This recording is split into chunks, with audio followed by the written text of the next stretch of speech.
Evening. Buyer's remorse. Buy a new car? I'll be moving in. Let's get started.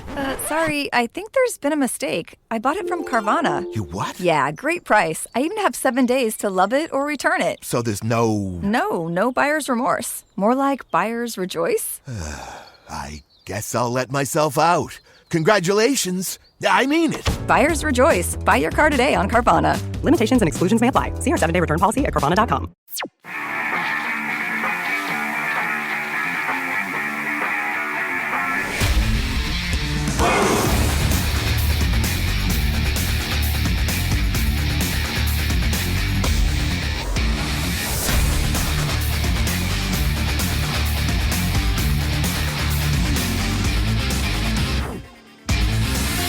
Cartoon Boom!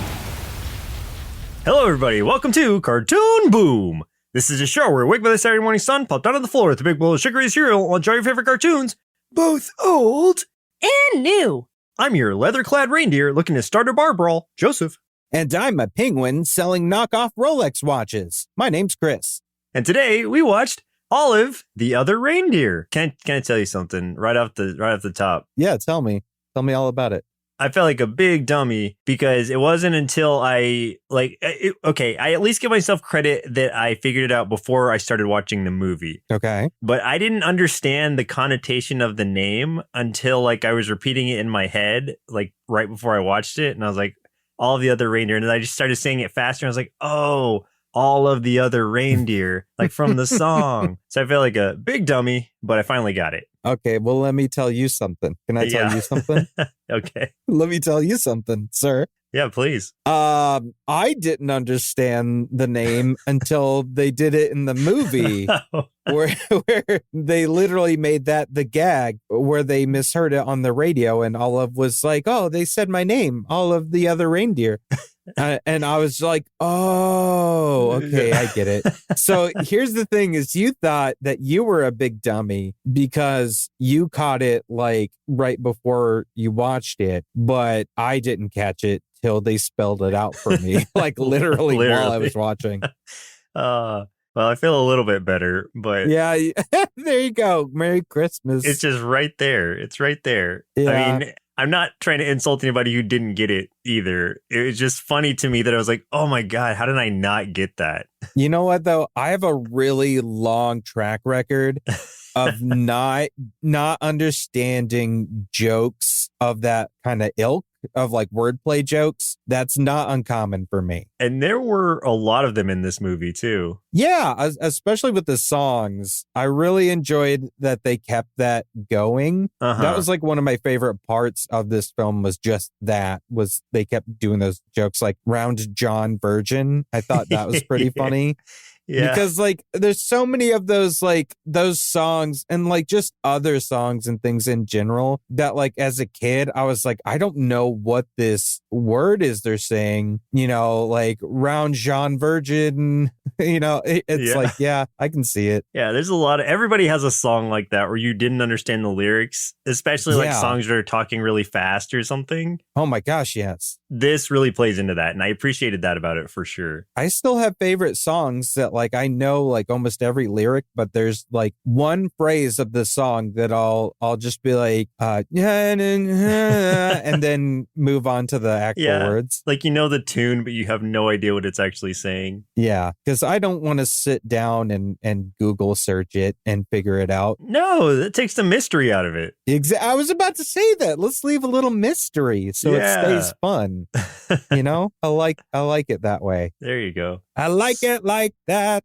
Yeah, I'm pretty sure that's what it says. That I'm leaving that song out there for it. Yeah, that's one I probably don't know all of it. No, I know those words. That's about it. And maybe the yeah baby part, if that's a part. I think they say yeah baby. I might be making that part up too. I don't know. It seems right. Yeah. So okay, back to the movie. The movie All of the Other Reindeer came out in 1999. This was Well, actually, first, who suggested this to us?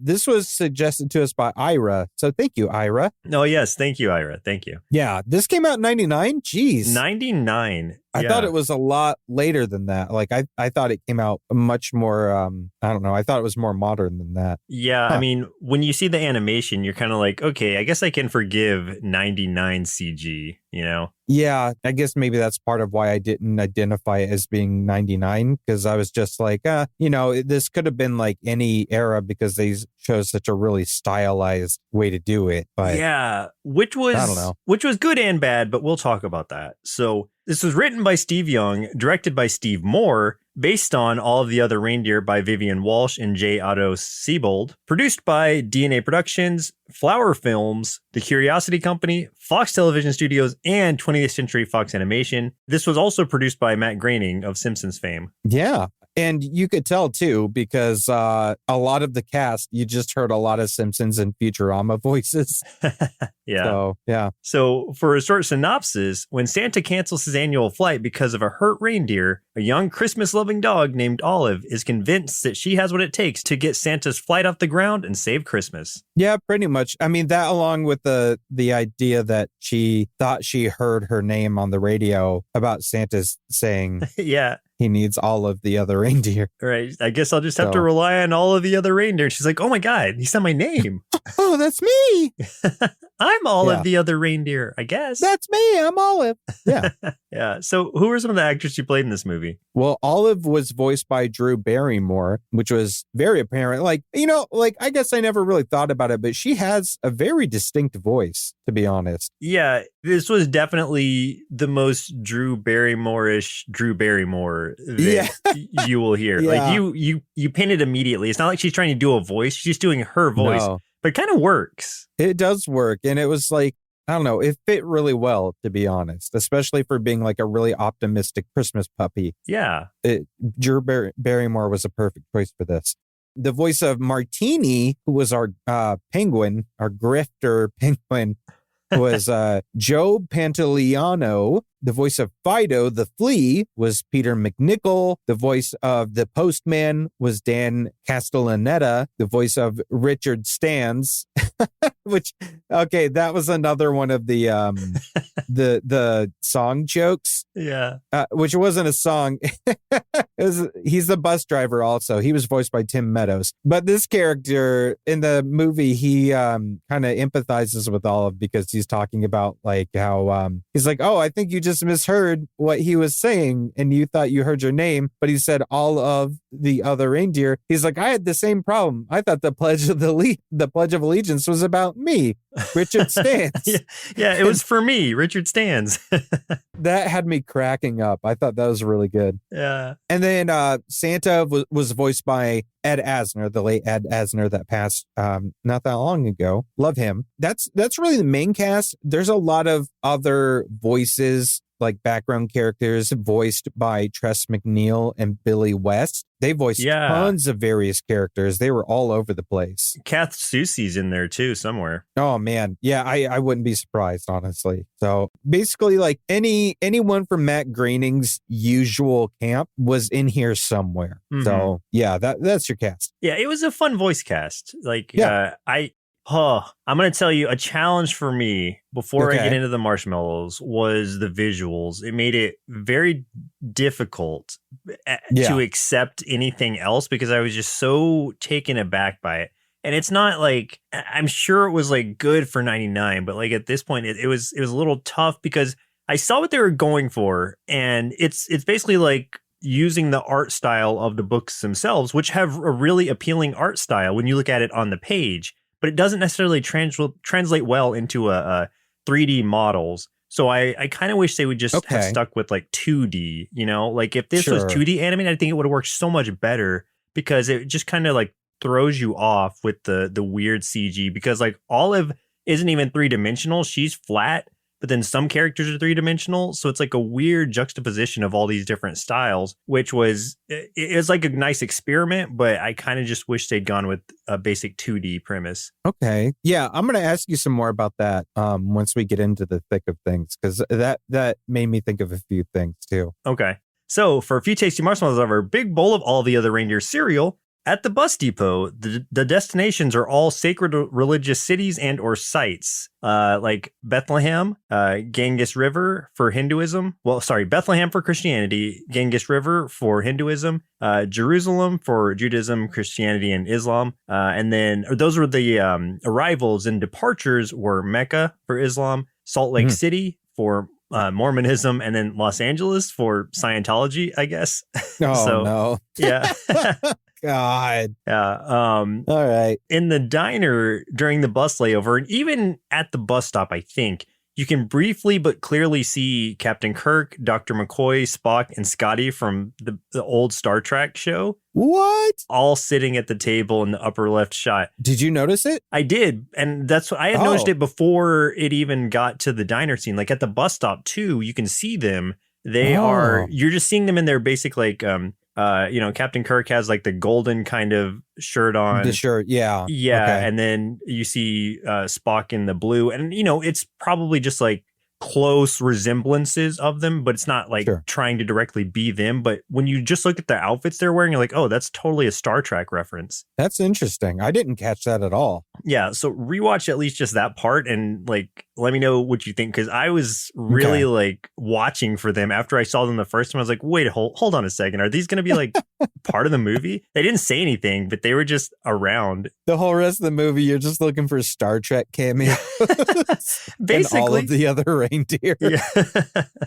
I love that idea. The bus for Arctic Junction passes a sign that reads Frostbite Falls, next exit. I did notice this also. And Frostbite Falls is the fictional home of Rocky and Bullwinkle. Oh, that's kind of fun. Yeah, so that was kind of a neat nod. Ah, that's cool. And then, so this is what we were already talking about, but the title is based on a mondegreen, that's what it's called, which is a misheard or comically misinterpreted phrase from a song or poem. The title is from the lyric All the Other Reindeer from Rudolph the Red-Nosed Reindeer, of course. Other character names that are similar that we've talked about are Richard Stands, which is a malappropriation of the phrase which it stands in the U.S. Pledge of Allegiance. And the character named Round John Virgin is taken from the phrase Round John Virgin from Silent Night. So yeah, it was funny anytime they were saying it. They don't let you like guess that yourself. They tell you directly like, hey, your name sounds like this. Your name sounds like this. So they're just like laying it out for you, but it's still pretty funny. Yeah, it was still good. I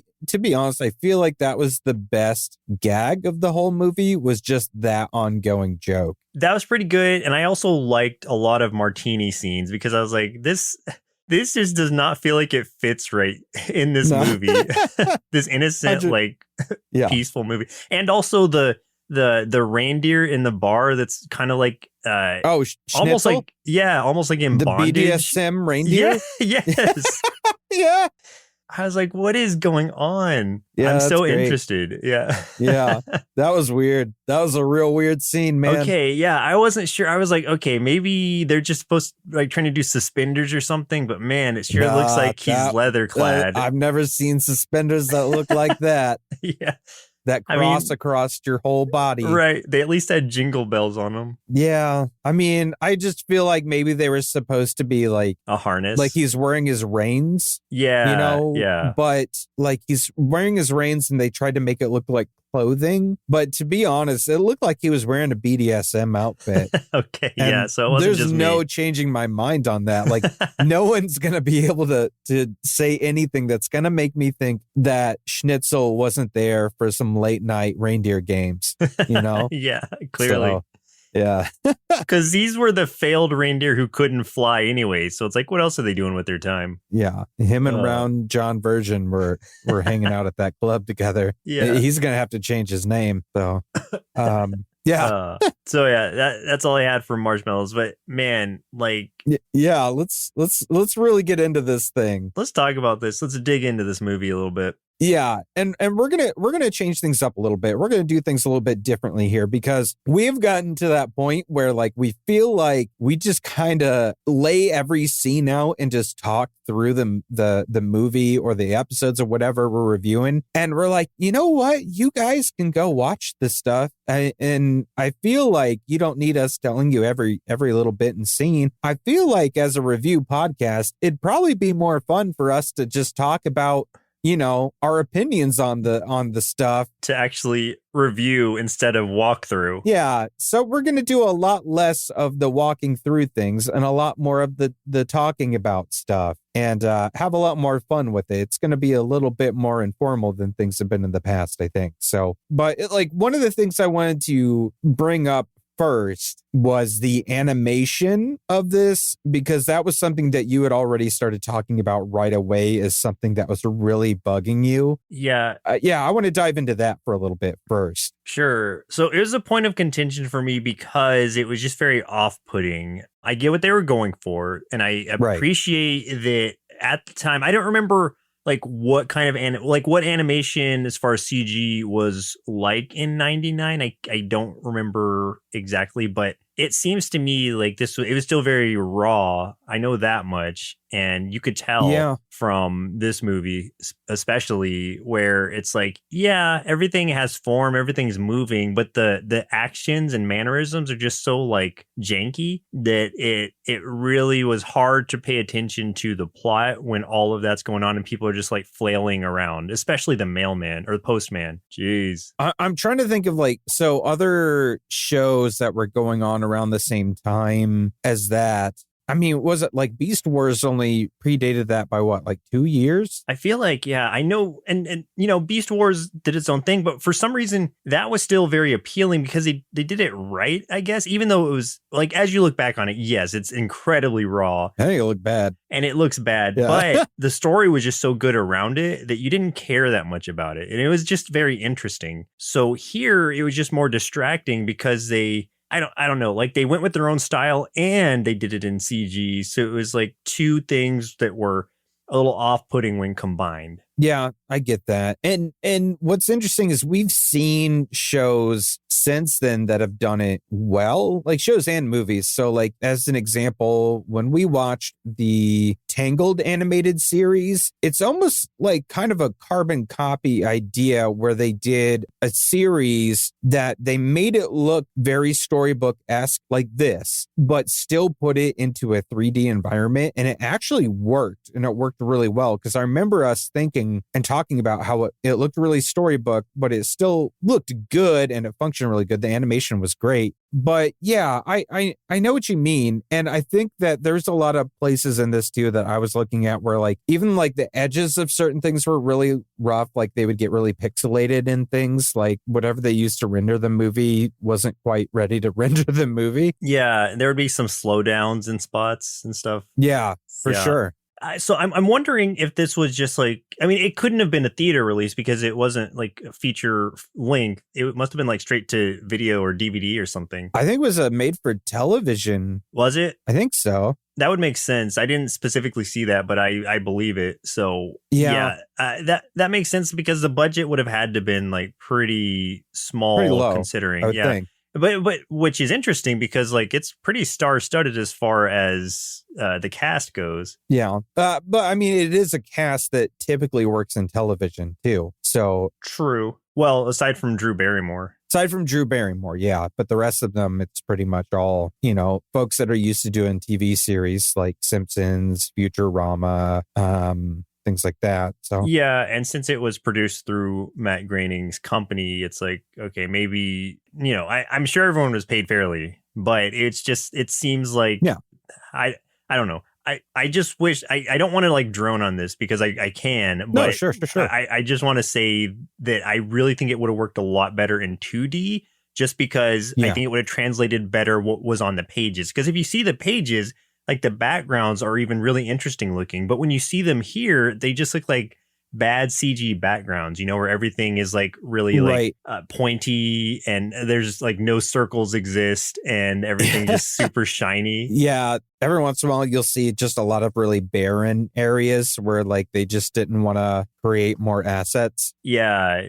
Untextured, flat stuff. Yeah. Yeah. Which they did a lot more than I thought they would, including assets and things like that in there. But you're right. There aren't textures much. It's a lot of solid colors for everything that they did. every once in a while there's textures for sidewalk and stuff, but like if you see snow, it's just straight up white. There's not like they usually don't even do gradient for it. So same with the sky and things like that, which kind of again harkens back to my thought that like maybe they just couldn't fully render some of the stuff that they wanted to. But how did you feel about like the character designs though? Like getting away from like how things are animated, completely put together, but how the actual characters look. What did you think about those? Because I really like Olive. I think she looks adorable. Yeah. And again, this is like, it looks really good in book form as I was looking through the pages. Yeah. But like even in the movie, like in stills, it looks good because like you're not seeing the really weird movement. And the character designs are interesting and unique. And that's what really stood out as far as that goes. That's why I say like it's not the art style, it's just the choice of animation style that was bothering me. Because the design for the characters is great and it works very well for this world. I say like some of them I liked. There's others. Here's the thing. I like almost all of the animals. A lot of the humans, like Richard Stans. Oh my goodness. He looks like he's had an accident. It's his face is all over the place. Postman looks fine. I think he's pretty interesting. Tiny Tim, or Tim, her owner, is, but she kept calling him Tiny Tim. So I was like, all right, I see what you're doing. That made me think, like, is this Tiny Tim grown up and now he's mad about everything? Yeah. Because he was real grumpy. Now he's very bitter. Yeah. Yeah, he's a bitter man. Bitter Tim. Big Tim now is what they call him. But like, so some of the character designs themselves were kind of take it or leave it for me, for sure. Yeah, the animals were all pretty good. I didn't necessarily care for the flea design, Fido, because I was like, why? Yeah. Why is there this giant flea here? Like that flea. I didn't understand. He had like a weird, almost looked like a music note tattooed on his sternum. I don't know what that was about. Like, has he been to prison? Like, I was wondering if it was a t-shirt he was wearing or what, but maybe. No, I think he's tatted just up. A straight tattoo. Yeah. He's seen some things. Yeah, I was about to say that flea, man, he's fallen on hard times. Going to him though, he's really the cause of this whole movie, of Olive getting depressed because he is mishearing what Tim is saying. Yeah, let's talk about these characters and stuff. Okay. So Tim is Olive's owner. And they're at the house, and Tim is upset with Olive because she's not being very dog-like. She's not like wrecking flower beds or chasing cats or, all of that kind of stuff. And so Tim's upset with her for not doing bad dog things. And so she's sad. She goes to her little dog house and starts like wrapping presents and stuff to try to cheer him up by hoping he'll like his slippers or whatever she's going to give him. And then Fido is her not her pet flea, but I guess her flea who's her friend. I'm pretty sure that's her pet, basically. It's just a pet that can talk to her. Well, I think they did say pet. Yeah, I think so. But I guess all pets can talk because they can all understand each other why not, here. Like man? there's no like translation issues. So yeah. Okay, but then like Tim comes over to apologize to her for yelling at her earlier, getting upset because of her not doing dog things. But he's trying to find her and just like talking through her window because he's pretty sure she's in her doghouse. And she, for some reason, she can't hear him, even though she's supposed to have like super dog hearing. But Fido can hear him kind of. And so he's repeating what he thinks he's saying. And all of it's basically like, I can't remember word for word, but it amounts to like, you're a bad dog. You've ruined Christmas. Please get out of here. Kind of stuff. He says something like, I'm getting a new dog and I'm replacing you. Yeah. Yeah. So poor Olive thinks that Tim hates her now. And she's like, oh, I guess I might as well leave. Which is not at all what he said. And it's like, I don't even know how he was saying like the exact opposite about how he's apologizing and he loves her and all kinds of stuff. Yeah. So Fido's such a jerk. Yeah. It had to be intentional. I felt like it was. I really did feel like Fido was doing it on purpose to get Olive out of there. I guess, yeah. But there's really no reason though. Like it doesn't benefit him in any way unless he's just like a prankster or something. He gets run of the house, Oh, I guess so, with yeah. Olive out of there because Olive had already heard the thing on the radio about how Santa needed help. So she was already contemplating, oh, should I leave? I don't know. And that's where Fido's like, basically kind of like, oh yeah, he totally hates you now. So You might as well go. yeah, you should go, chase your dreams before, you get replaced. Fido sucks is the moral of the story. Yeah, basically. Is a sweetheart though. I just want to say she's super sweet, so optimistic, super sweet, super positive, but also like gullible in the sense that she will trust anyone. Like hilariously, she gives everyone the benefit of the doubt. And this really comes into play with Martini, the penguin we were talking about earlier, who's a grifter. He's literally like in an alley selling fake Rolexes with 2 X's, and Olive like starts to fall for it. And he's really trying to persuade her. A cop comes to bust him for selling. This doesn't sound like it should be in a kid's movie like this, but it's so funny. Yeah. And this cop comes to bust Martini for selling these like fake watches. And he's like, oh, no. I was just given from my friend Olive here. And he's like, right, Olive? And she's like, yeah, sure. Yeah. Thanks, Martini. And she takes all the watches. And the cop's like, all right, but I'm watching you. And it kind of amounts to them forming like a bond there, sort of. And he gives her a watch, which seems like it's a gift, like for gratitude for saving him. And then she's like, oh, thanks. And he's like, okay, $9. So he still charges her for it. I love that. It keeps happening with them. Like every time they meet up, like Martini's trying to exploit her in some way or another. Like when they meet at the train station later, because the bus station. That's how or the bus station. Yeah. That's how he gets a ticket. Yeah, she's trying to get to the North Pole, basically. She's going to take a bus. And he just appeals to her and he's like begging. He's like, hey, I can't get a ticket. I'm homeless. I don't got any money. And he's like trying to con her into buying a ticket for him and stuff. And then she basically does. But this postman, and we'll talk about him in a minute and his whole thing, this postman that really has it out for her snatches her up. And so he grabs the ticket and he's just gonna ditch her. That was cracking me up. Yeah, the postman is a absolute wild card. He's the antagonist of this entire movie, and you kind of get why, sort of, but he takes it to the extreme. So let's talk about him though. Let's talk about the postman. Okay, so the postman is like he's pretty happy when he hears that Santa is canceling Christmas because was it Blitzen who got hurt? Blitzen hurt his leg, so they don't think they're going to be able to fly to deliver presents this year. It's going to be the first time he's canceled Christmas ever. And the postman's ecstatic about that because when we get a song where he describes why Christmas is terrible for mailmen because they get all these Christmas letters and so much mail and have to deliver it and whatnot and work long hours and whatever. So he is now, once he finds out that Olive is trying to get to the North Pole to save Christmas, he's like, no, I got to stop this dog from doing this thing because I selfishly do not want Christmas to happen. So my job will be easier. Yeah, exactly. So like he's trying to stop Olive at all costs. Every step that she takes to try to get to the North Pole, he's always there trying to stop her to the point where like there's even one scene where she's on the bus with Richard Stans is the bus driver. We've talked about that's where they meet. She's riding that bus along with Martini, going to North Pole, a bunch of other folks on there too. The postman's like driving his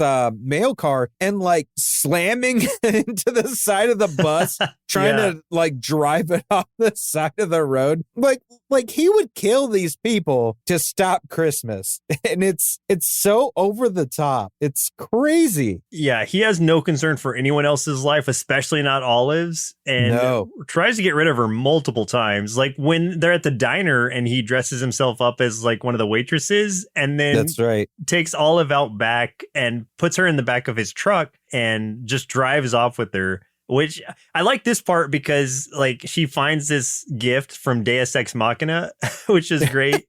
And it happens to be the one thing she needs to solve this problem that she has, which is a file. But you see that file earlier in the zoo scene where you see the monkeys like filing through the bars. Trying to escape the cage. Yeah, and so it's from the monkeys to her to escape the back of this truck. I do love that it was literally called Deus Ex Machina on the package. That's great. Yeah. It's just like the writers are just like, you know what? We need to get this to her somehow. Whatever. Let's just call it what it is. So yeah, we got to do it. We got to do this movie fast. So yeah, like they could have even just written plot armor on it and, done the same, like Deus Ex Machina. It's wrapped in plot armor. Here you go. Here's your file. That was great. Yeah. But my favorite part, I say this facetiously, it's not my favorite part. It's the weirdest part of the whole film, which is what we were talking about earlier. And that is when Martini and Olive get to the top of the world bar, which is full of all these rough reindeer and elves. You were talking earlier about these are the reindeer that couldn't fly. They couldn't hack it. And that's where we meet Schnitzel, the BDSM reindeer, and Round John Virgin. And no joke, like this was the weirdest, wildest scene they could have put into this film. Just, oh God, like when you first see Schnitzel walking around, I was like, what are they doing? This is for kids. Yeah. Oh man, it's so good. Like, please, somebody, like, if you're listening to this, just look up a picture of Schnitzel. Like, Google search Schnitzel from all of the other reindeer, and it's hilarious. Because Schnitzel tries to fight Olive because starting to fight immediately. Well, because they're making fun of her because she tells them why she's there, that she's going to try to help Santa fly his sleigh.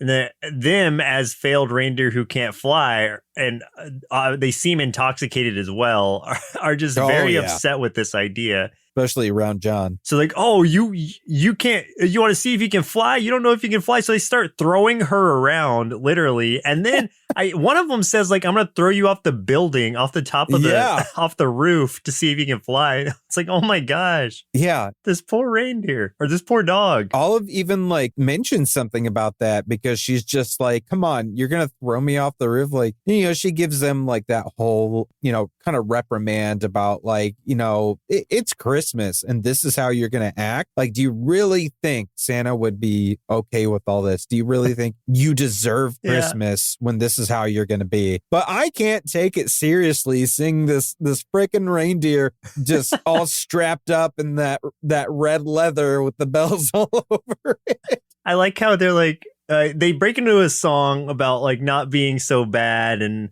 such and such. But then one of the lyrics of the song is literally like, oh, except for this rabbit here. This guy's bad, but the rest of us aren't. It's just like a Bugs Bunny lookalike. I thought it was pretty he's funny. Just like, he's bad. Yeah, this guy sucks, but the rest of us are pretty good. That part did kind of turn it around for me, though. I thought that was pretty funny, like that song and everything. It was just so random. Yeah, I was not expecting this. Like, I thought this was going to be like a straight up like G movie because it's rated G. And so when I was surprised first when I saw Martini and like, oh, this is a literal grifter who's being, accosted by the police and got fired from the zoo for smuggling. Basically, he's like a quote unquote drug dealer because he's smuggling things into the zoo. And so he had to get like fired or let go from the zoo or whatever position he had. And then, so he's just selling fake watches out of a trench coat in an alley. And it's like, geez, what is this? He's the best. And stacking on top of that, this weird BDSM reindeer in the bar and threatening to throw her off a roof. It's like, I don't know how much of this was in the book, but this seems like a stretch. Yeah, it does seem like a stretch. So I would be really interested to get my hands on a copy of the book just so I could like do a little check-in for myself and just kind of match things up and see, because my curiosity is piqued when it comes to this thing for sure. But everything kind of starts coming to a head a little bit once they do finally get to the North Pole. It does the thing where it's like, Olive is getting denied entry to get in there by one of the elves, so creates a secondary conflict. But that's when we really get to see Martini's grifting skills. Like, it's his time to shine. He's the greatest grifter of all time, man. Like, he just, it's so funny, like how he does that situation where he like gives the elf there, like they give him a watch, like it's a present from Santa, but it doesn't work. Yeah. Yeah. And so then he shows up as like a watch repairman guy and is just spouting off all this nonsense about all these things that need to happen and gives him this reason to basically open the gate so that Olive can just like wander right in. Yeah. So the electric fence doesn't interfere with the watch or something while he's repairing it. Oh, the guy's just like, okay. Yeah. I loved that part. I thought that was great. That was good. And then so Olive gets in, like we meet Santa and she explains why she's there, and basically like she doesn't know if she can fly or not, and we find out that she can't. She kind of is just like inspiring everybody with her. She's just an inspiration for people to like not accept defeat and continue keep going. With the Christmas spirit in their hearts or something to that effect, because she's just dead weight mainly. Like she's just dragging them down more than helping. Well, yeah, at first, but she starts wiggling her ears and she starts getting a little bit of air there. Yeah, I guess so. Not very and then much though. Then she puts some cardboard, or no, she puts wings. Yeah, mail package like those letter envelopes, things, the cardboard envelopes. She uses those on her arms and starts flapping them like a bird later. So maybe she's kind of helping. Yeah, because like, so what happens after that is they're like, okay, we can go deliver these things. Let's do that. But the bag they have is just a bunch of junk mail stuff because the mailman got there, postman switched out the bags. So he stole all the toys and then hightailed it. So they had to go track him down, swap it back out. It was actually kind of an interesting scene where she has to pull like a little bit of like Mission Impossible, like drop down on top of the mail truck, get in there, switch the bags out and stuff. But also like he had also kidnapped Martini, and Martini, even though it's tied up, hits a Jack in the Box that distracts him. I wouldn't say distracts, scares him so that he and then knocks him out, knocks himself out. Yeah. And then the truck crashes, which I'm like, maybe did they just kill the postman? I don't know. Well, it crashes into a bank of snow, so it's fine. Man, that stuff is dangerous. Trust me. Right now, there's like 3 foot of snow everywhere outside this house right now that I'm recording in. That stuff is dangerous. So yeah, I can vouch for that postman. Well, the postman does survive, and Martini starts driving the truck, but then dresses the postman up as a penguin, kind of like he's not, but Martini being the grifter that he is, like gives him to the zoo as a gift as a penguin. They're just like, okay, they believe him. Why not? And so and then he's just like in the penguin pen, like with his mouth and everything taped up, and like those envelopes on his hands, so he looks like he has wings, I guess. And so he's just like part of the exhibit now, and it's funny. It's like, it's sad but funny when like they give him his present and it's like a bunch of fish, and he just starts crying. He's accepting defeat. And then Olive finally gets to go home, you know, when it's all said and done, and Tim is super happy that she's back. There was a few cuts back and forth where Tim was still looking for Olive, like he was out looking for her and calling for her around the house and everything. So he was really sad that she was gone. So like she finally gets to see that he didn't hate her. So I'm going to imagine that like when it's all said and done, she smashes that flea for being a piece of crap. Just squishes him. For lying. Give her a flea collar or something. She uses the slipper that she got for Tim and just smashes him. Smash him. Yeah, I would. Okay, I do want to ask what you thought about the music in this before we move on. I thought some of the songs were okay, but I mean, I could really go without most of it. There's only 2 songs that really stand out that I can even remember at this point. One was the Postman's first song about how much he hates Christmas and how much mailmen hate Christmas, because it was funny. And then the second song, I think I only remember it because of the scene it was in, which is the Top of the World bar with Schnitzel and them, and singing about how they're not so bad. And like I said, like, I don't think it's that song specifically that stands out that much. I think it's just because of where it was in the film. Right. Yeah. But there were a lot of other songs, and I don't remember any of them. And I literally watched this 2 hours ago. So yeah, I will say, like, I'm sure the songs were like written well, but the way they were sung, it was just like kind of talk singing for a lot of it, and with the not really very exciting music behind it either. So none of the songs really stood out very much. Like, I would not like have this as on my regular Christmas playlist or anything. Like, none of these songs would go there because they're just not, I don't know. They just felt like made for TV kind of songs, I guess, like cheaply. Not going to show up on your Spotify rap for next year is what you're saying. No, I hope not. I hope not. No. What if, what would you do if I got into your Spotify and then like next year, like you look at your rap and it's just like, you really liked all of the Other Reindeer OST, and it just shows like all these different songs from all of the other played over reindeer. 1,000 hours nonstop of this playlist. Yeah. Yeah. You started on December 24th of 2022 and never stopped. That's weird. You might also like garbage. No, like, it's just like, okay, like, I'm sure they're fine. I don't want to dislike musicians in any way, but these songs are just so, like, I don't know, dull to me. You're inclined to not like something. Like, yeah, that's know. Fine.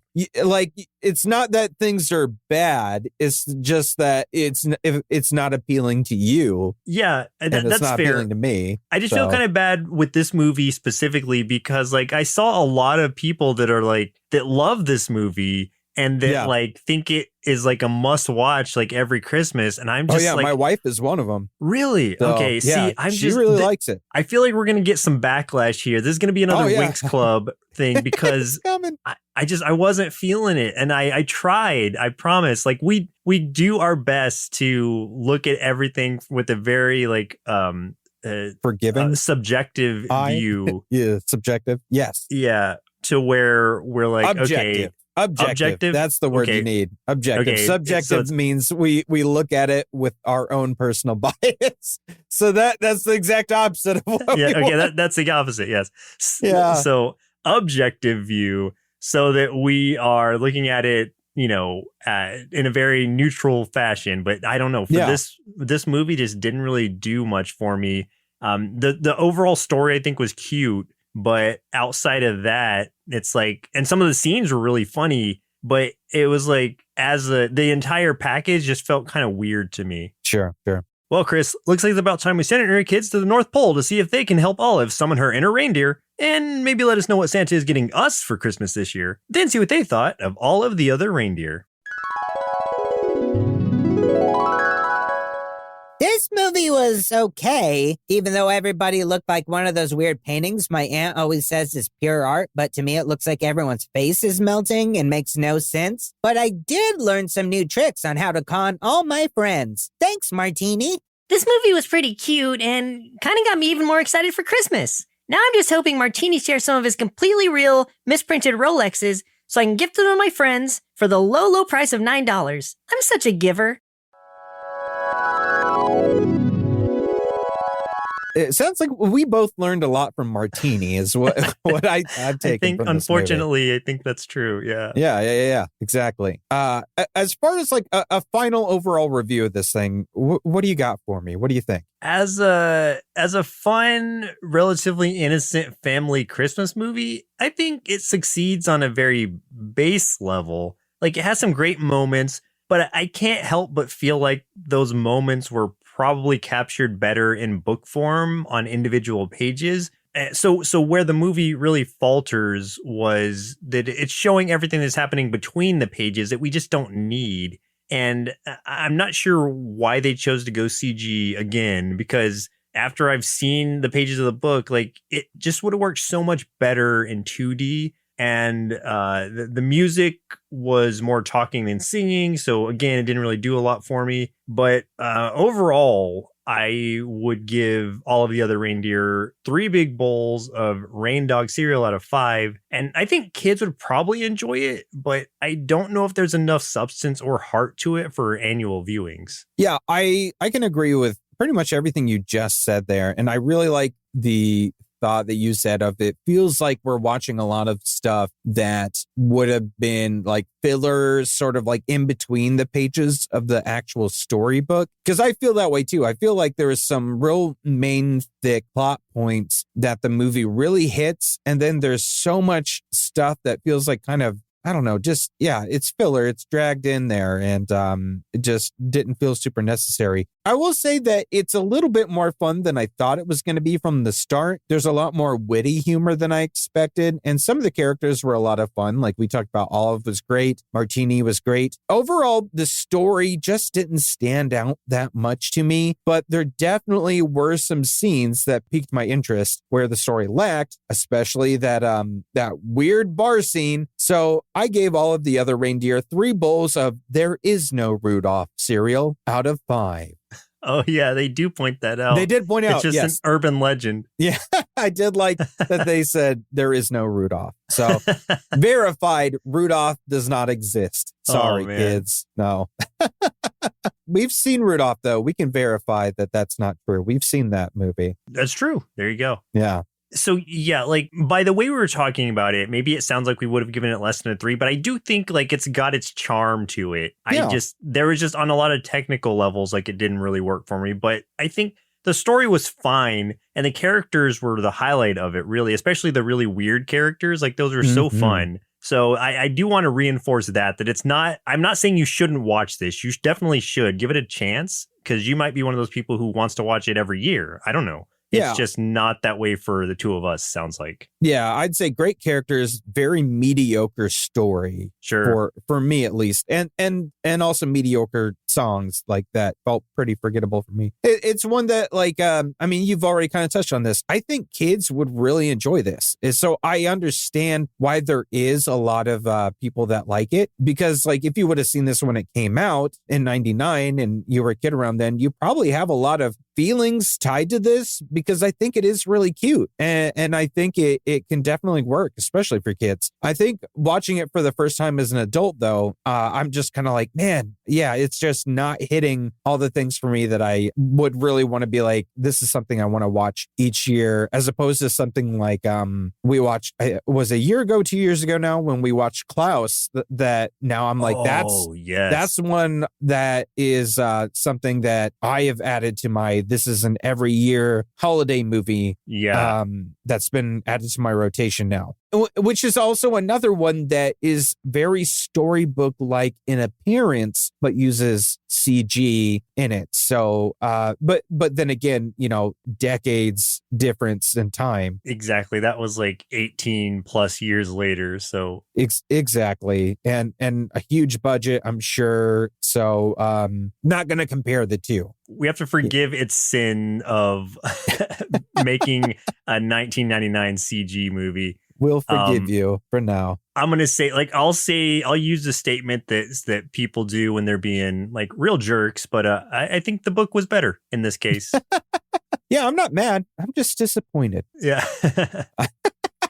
Oh boy. Wow. So, but thank you, Irah, for suggesting this. Like, yes, thanks, Irah. I am glad we watched it because I'm glad I now know. Yeah, me too. It won't be on my regular rotation, but I can appreciate it for what it is. And no matter what, I think, like, I really like Olive as a character. I think Olive's adorable, super cute. I love Martini. Those are some of my favorite characters we've seen for a little bit. I just didn't like the story that much. And the postman, I liked that Dan Castellaneta was doing a Vincent Price impression. I appreciated that. Right away, I was like, this can't be Vincent Price. And then I looked up the cast info and I was like, oh, okay. Way to go. It was like Vincent Price, but it definitely had some Homerisms in there. Like you could hear the sound, like especially when he was like growling and stuff at her. It's like, oh, that's totally Homer. But, absolutely. Yeah. So the voice cast was fun. Like the characters were good. Just as a whole, it didn't necessarily work. But right. Well, we've said a lot. We did. And everybody, I hope you have a very happy holiday. If you are celebrating the holidays,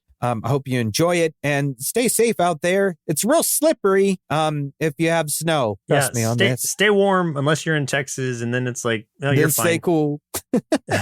No, it's like it's gonna be in the 20s next week, so that's gonna be pretty cool. Poor Joseph. What is it there right now? What is it there? Right now it's in the 30s actually. Okay, so that's but you know what? We had like -20 a couple weeks ago, so I don't want to hear it. So and you have like how many feet of snow right now? We're a little short of 3 feet right now as of recording. And all of that came within like 2 days time. So I'm very sore and tired from all of the shoveling. Yeah. So getting your winter workout. I'm a sad boy right now. Real sad. Well, listeners, looks like our milk supply is now run dry. So it's time for us to say goodbye. And next week, we'll be watching Turtles Forever for our special 300th episode. 300? Joseph, that's 300 episodes. I feel like we said just the other day 300 of anything's a bad idea. I don't remember this conversation, but I do know that Turtles of the Ninja variety seem to show up every 100 episodes for no apparent reason. But since we mentioned bad ideas, let's bring on our editor for this 300th episode. What do you think is that about where you're going with it? I don't know how you expecting me to get there that was a bad idea. That was a bad cue up of that segue. Speaking of bad ideas, it'll be something. It'll be something. Jack's gonna have all kinds of interesting things to say about us, I'm sure. So I hope everybody's looking forward to the episode 300. I think it'll be a lot of fun. It'll be something. It'll be something.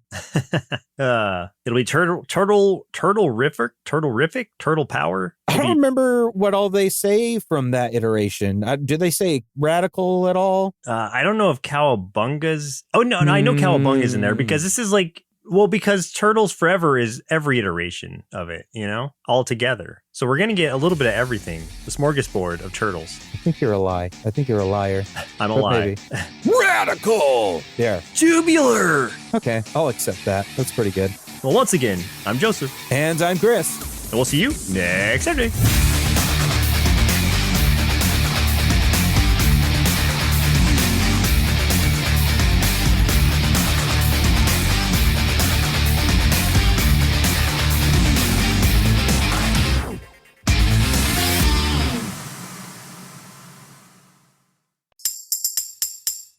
Presented by Nerdsloth, a place for lazy nerds. If you like what you heard, consider donating at patreon.com/nerdsloth so we can continue bringing you quality shows. Be sure to also leave us a review and share your favorite episodes and clips on social media. If you're looking for more content, visit us at nerdsloth.com.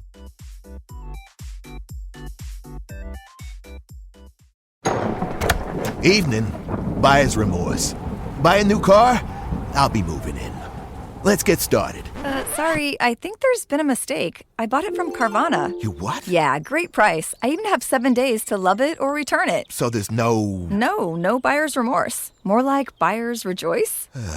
I guess I'll let myself out. Congratulations. I mean it. Buyer's rejoice. Buy your car today on Carvana. Limitations and exclusions may apply. See our 7-day return policy at Carvana.com.